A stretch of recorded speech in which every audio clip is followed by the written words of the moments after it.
Well, good afternoon, everyone. My name is Camille, and I think I know just about everyone in here, and so this is really a love fest this afternoon. All of you know our wonderful dear friend Chelle, and of course Miss Florence and Dr. Nelson Hall. What a treat we are in store for this afternoon. I'll give you a quick rundown about the current Gateway information. Isaiah is coming back December 18th, and don't miss his show. Those of you who are Gateway supporters know that once a year he performs for a special Gateway concert. It will be at the Summerlin Library, December 18th. It is extraordinary. We have already learned about the decorations for the stage and the cast coming to accompany Isaiah's. After that, in January, we are returning. By popular demand, we're going back to the Summerlin. In Summerlin, we're going to the Starbright Theater. Alex Clements, those of you who saw that program know how fantastic it was, and they have asked us to bring him back by popular demand, so that show was going to sell out. We're really excited about it. We were on the radio yesterday with KMPR promoting that show, and it's just an extraordinary experience. He is a pianist with the O Show, and he brings 5 to 6 gentlemen and ladies with him, and the music is just too great. It's very, very unique.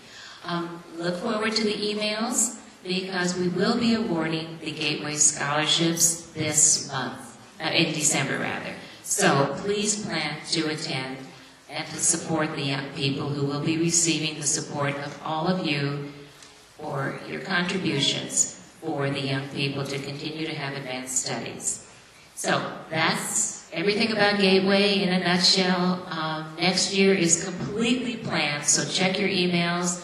Many of our programs are going to be at the Starbright Theater, and many of them will be at Hattie's house as well, and we will be here at Grace in the Desert, so we have incredible programs to look forward to. Chelle and Dr. Nelson Hall have a magnificent CD for sale. I know you're all going to want to purchase one. They make great gifts, but they will bring you great memories of your afternoon, which we will share today. So I want to first of all thank Rick Riolo, because of Rick, every program is archived, and every artist will receive a copy of this wonderful program. And also thank you to Paul, because Paul comes here to help us with sound, and you can be the best performer in the world, the best artist. If we can't hear you, well, it really doesn't make much difference, does it? So at this point, will you please join me in welcoming Chelle Reed, Miss Florence, and Dr. Nelson Hall.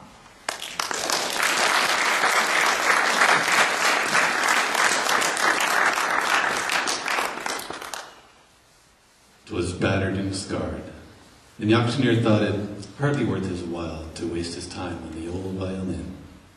But he held it up with a smile. "What am I bid, good people?" he cried. "Who starts the bid for me? $1. Do I hear $2? $2. Who makes it $3? $3 once? $3 twice? Going for $3. But no!" From the room far back, a gray-bearded man came forward and picked up the bow. Then, wiping the dust from the old violin and tightening up the strings, he played a melody pure and sweet as the angel sings. The music ceased, and the auctioneer, with a voice that was quiet and low, said, "What now am I bid for this old violin?" as he held it aloft with his bow. $1,000. $1,000. Do I hear $2?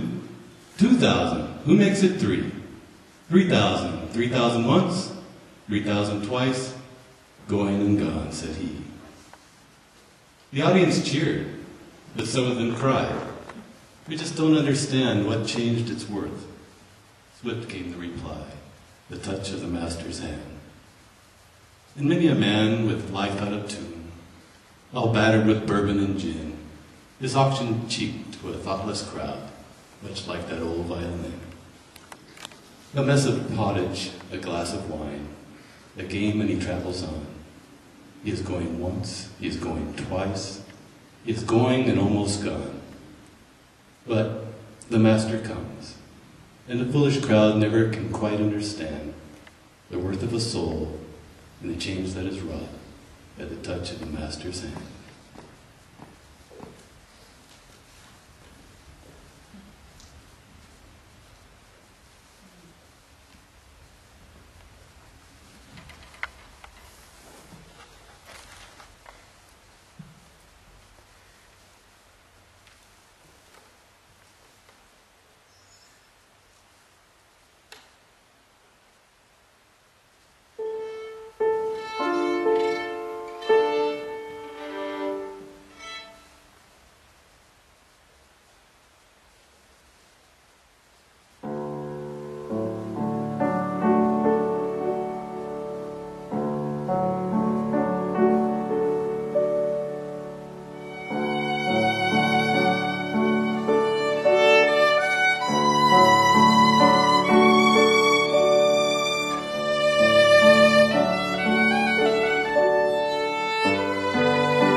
Purpose Meditation from Tice by Madison May.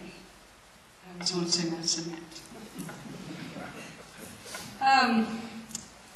I chose to start with the poem that I did because I can really relate to that, not just with music, but in my life. And it took a lot of really great people and definitely the touch of someone bigger than me to bring me where I am right now. I've been on the other side, that some of you who know my story know that I put my violin down for many years, and I'm very blessed to have picked it back up and to be able to play again, and to walk, to do everything that I do. I have to give special tribute to my teacher back here, Oscar Correccia. I started taking violin lessons again recently because I wanted to play and I wanted to be better. And I'm busy and I'm lazy. And so I thought that it maybe would inspire me, and he's been an incredible teacher, right down to getting me in the habit of not making faces when I mess up. So we're practicing that today. The next piece I'm going to play is by Beethoven. It's a romance. Beethoven was kind of the bridge between classical era and romantic era. The one you heard, Meditation, is definitely from romantic era. I was thinking about recently why I do music and what it is about music that is so universal and why I like it so much. And I wrote down some words that I'd like to share with you that came to my mind. When I get nervous, I don't do well with memorization, so I'm going to read them. Music is mine, it is yours. It's round, it's square, it's blue, it's green, it's purple. It's AM, it's PM. It's happiness, it's sadness. It's life, music is death. Music is a world, colorful, passion, soothing. Music makes one romantic, evades loneliness, makes one forget worries, gives hope. Music is emotion, and it is universal. Music is what feelings sound like to me. When I'm angry, you can tell when I'm playing. When I'm nervous, you can usually tell too. When I'm happy, that comes out also. So some of the things that music makes me laugh, it makes me cry, it makes me smile, it makes me tingly deep inside, it makes me think, it makes me emotional, and it makes me whole. I searched for a lot of years trying to find that missing piece when I had put my violin down, and I finally realized that music was it. Again, many of you who know me know that if I feel like I'm performing, I get very nervous and I feel like I have to be perfect. And I was just talking to Lee about being a perfectionist, and it makes me crazy. And I'm also a therapist, and I'm teaching people all the time about insanity, and I have my own definition there. So I just want to play for you. I want to play for us. I want you to pretend that we're all in my living room or your living room, and maybe I have on jeans and barefooted, and if my shoes hurt, maybe I'll even take them off. And we can just be together, because I think that music is friendship, and most of you here I know and consider you my friends.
to the Romantic period, a man named Fritz Kreisler. And this is one of my mom's favorite songs. I love the piece, but I won't lie, I'm struggling with it. So I'm dedicating this to my mom. I feel extremely blessed to have my mom here playing, because those of you who know her and are a little closer to us know that she has had a horrible year. And I'm actually very blessed that she's even with us at all. And just a couple months ago, she really wasn't even walking, let alone being able to function. And to have her be able to be out and play is really special to me. It's just amazing. This is Midnight Beatles by Fritz Kreisler.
Violet seems to fit well with the lens here.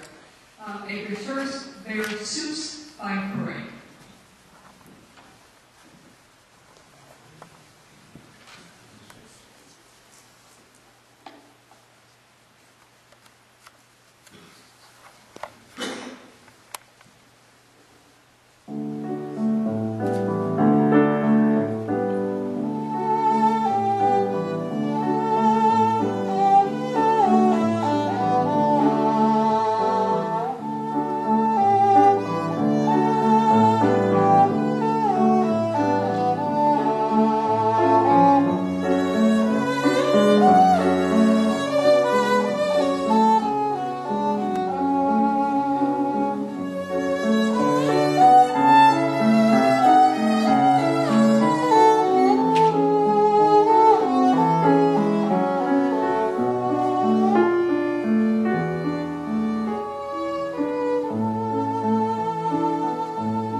You know that Dr. Hall is the pianist for that CD.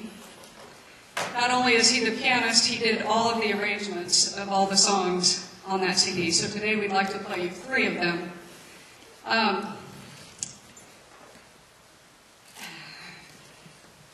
Last weekend,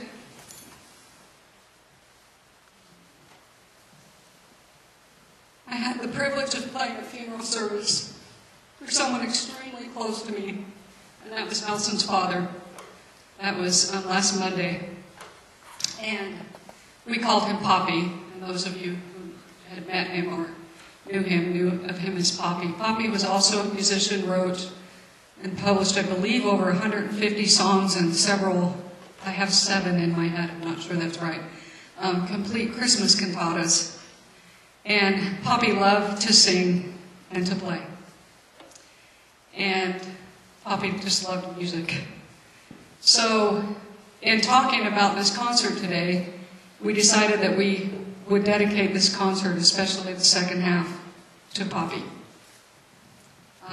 Poppy also loved people very, very much. And at the funeral service, Nelson had called some people up, thanking them for being there when he needed help. And I played at the graveside, and I had a conversation with Poppy just a few days before he passed, and he had asked specifically that I play a couple songs at his service, and so I did that. And a lot of his family is Spanish, and I catch about every third or fourth word. You know, I kind of know what they're talking about, but if they were really talking about me, I wouldn't know. So he was talking at the graveside, and someone came up to me later and said, "You know what he was saying?" And I said, I'm not sure. I assumed that he was talking about me because I was about to play. And they said, you know, Nelson said that there were a lot of people that helped him with Poppy and were with Poppy, and there was someone that was with Poppy even after everyone else went home. And that person would put Poppy to sleep every night and was with him when he passed. I thought that he was going to call his brother up, but he was speaking about me. I was so honored when I heard that. Apparently, quite often before Nelson would go home in the evening, he would put on the CD for Poppy to play, and he would listen to the CD going to sleep. So I tell you that because the next 3 songs we're going to play has come, I don't want to say a joke, but after we played the graveside service, I went to get something to eat, and I was sitting at the restaurant, and I was telling Oscar about this. He said, "You have to tell them this story." So I was sitting at the restaurant, and my phone rang, and it was somebody here from Las Vegas, and I answered the phone. It was a good friend of mine, and I said, "Hey, Joan, what's up?" And she said, "Well, you know, your friend Grace." And I said, "Yeah, I know Grace. She said, "You know, Grace loves your music. And Grace has been in the hospital, and whenever I go to the hospital, she always has your CD on, without fail. She's got your CD on." And I said, "Wow, you know, that's great. She said, "Well, Grace just passed away, and she was listening to your CD, and one of her last requests was that you would play her service." I'm like, "Okay." So she said, "It's really loud. Where are you at?" And I said, "Well, I just finished playing the service of somebody who loved my CD." So I called my mom, and I was telling my mom this little story about Joan. I said, "Isn't that weird? Wow, you know, right back." I mean, I wasn't even 20 minutes away from the gravesite, and she said, "Oh, I should call Millicent."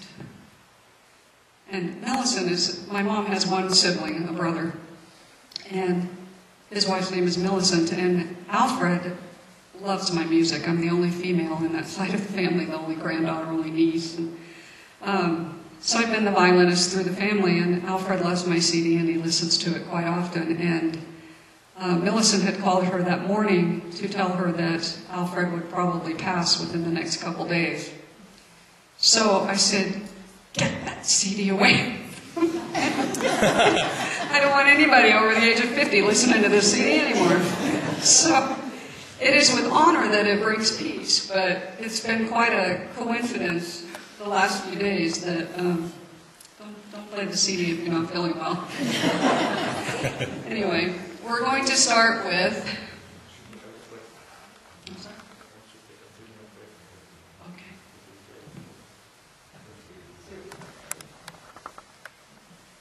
Asked Chelle to take a little break. She's been playing for a little while, and might get a little emotional anyway. So, and I have fourth one on him. Fans. And I know that mommy makes him come. You could stay with a babysitter, right? But she must like music very much, and she wants you to learn music also, to learn to love it. So I'm always impressed, like the last time when I saw you at church, that you were here listening to music, and you haven't fallen asleep yet. Okay? So, just for you, and with permission of Chelle and Camille, let me play just a little something for you so you will be able to stay out for the next 20 minutes. But this is just for you, nobody else. Okay, just to let you know that I like your little one.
These next three songs, I kind of got from Camille that she wanted me maybe to speak a little bit. I think she'd like me to tell some of my story, but I'm not going to do that today. I'll spare you. But, you know, I mentioned earlier about the touch of the Master's hand and that I've been on that worth less than nothing pile before. And I was reading a couple of things. I'm reading a book called The Traveler's Gift and Mastering the Seven Decisions. It's by Andy Andrews, an amazing writer. And I was thinking about what I would say that would be the most inspiring. And a couple thoughts came to mind. The three songs that we're going to play for you off the CD are A Quiet Place, How Great Thou Art, and Great Is Thy Faithfulness. Those really mean a lot to me personally. You know, often that I've worked with inmates in the past, and a lot of times they don't have a lot of hope for a future, or even for today. And we go through trials and we wonder why sometimes, and we think, could you just cut me a break? And I was reading something in a book called Streams in the Desert, and it says, God runs a costly school, for many of his lessons are learned through tears. Richard Baxter, the 7th century Puritan preacher, once said, "Oh God, I thank you for the discipline I have endured in this body for 58 years. And he certainly is not the only person who has turned trouble into triumph. The world's finest china is fired in ovens at least 3 times, and some many more. Dresden china is always fired 3 times. Why is it forced to endure such intense heat? Shouldn't once or twice be enough? No. It is necessary to fire the china 3 times so the gold, crimson, and other colors are brighter, more beautiful, and permanently attached. We are fashioned after the same principle. The human trials of life are burned into us numerous times, and through God's grace, beautiful colors are formed in us and made to shine forever. I catch myself thinking sometimes that, I really don't need a gold medal. Bronze is good enough, and silver's a winner also. I've had enough, and I want off this ride. And then I think about that little saying, and it makes me practice just a little bit harder. Get up and do another day. I'm going to put a handout in the back, if any of you want it. 7 decisions that I try to live by every day. Some days are easier than others. That help me to be the touch of the Master's hand on the good side versus the one that wasn't worth anything. One is the responsible decision. The buck stops here. I accept responsibility for my past. I am responsible for my success. I will not let my history control my destiny. The guided decision. I will seek wisdom from people like you. God moves mountains to create the opportunity of His choosing. It is up to me to be ready to move myself. The active decision. I am a person of action. Many people move out of the way for a person on the run. Others are caught up in his wake. I will be that person on the run. The certain decision. I have a decided heart. Criticism, condemnation, and complaint are creatures of the wind. They come and they go on the wasted breath of lesser beings. They have no power over me. The joyful decision. The biggie. Today, I will choose to be happy. My very life is fashioned by choice. First, I make choices, and then my choices make me. The compassionate decision. I will greet this day with a forgiving spirit. I know that God rarely uses a person whose main concern is what others are thinking, and I struggle with that big time. The persistent decision.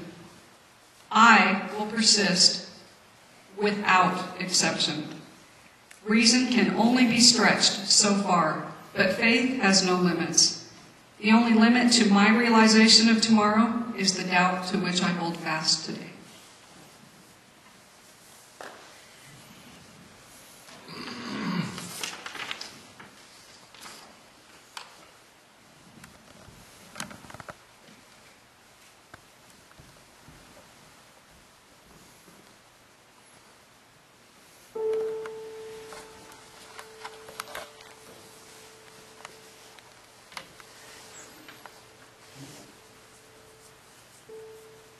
Beads kind of get in the way.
Navidad, yo no sé si hoy será Navidad,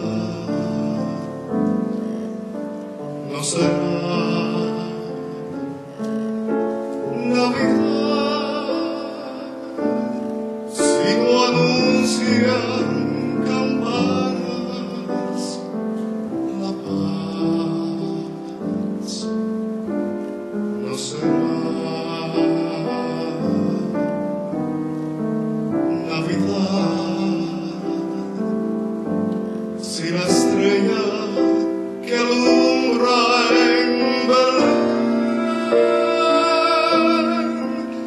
no ilumina esta noche el pesebre de tu corazón con la luz del Edén.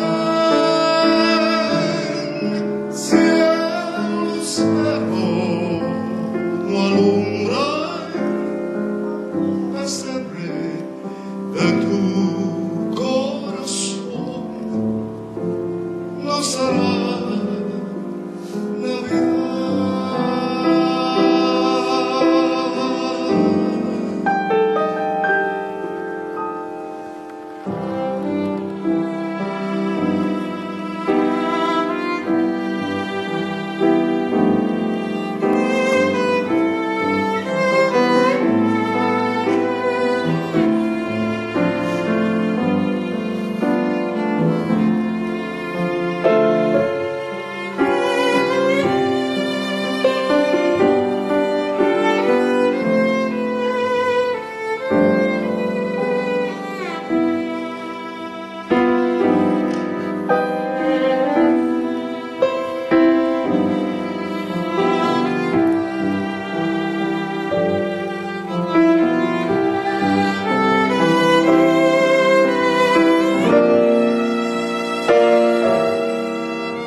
song was written by Poppy and quickly became one of Camille's favorites. Poppy graciously gave it to her, however said that it could not be recorded until he recorded it first. Unfortunately, that didn't happen.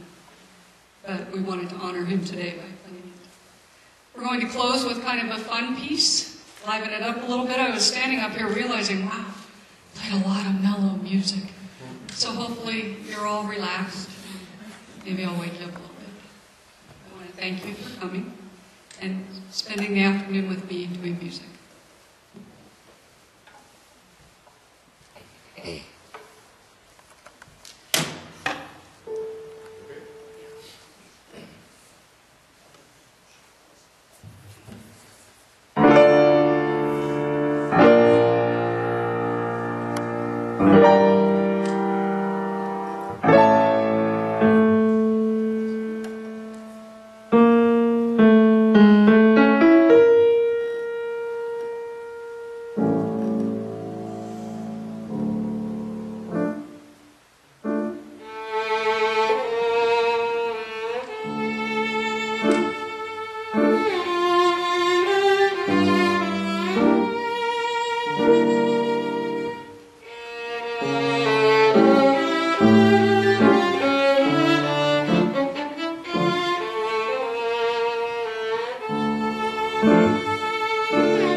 thank you. And thank you for being here today. Yeah, we appreciate Thanksgiving, don't we? And we are all so thankful for all of us in this room to have enjoyed the artistry and the compassion of Chelle, Dr. Hall, and of course Florence. So I wanted to remind you about their beautiful CD. What a wonderful gift, but also what a wonderful gift today, the artistry that we appreciated so much. Have a happy Thanksgiving, and we'll see you at the next Gateway event. We love you.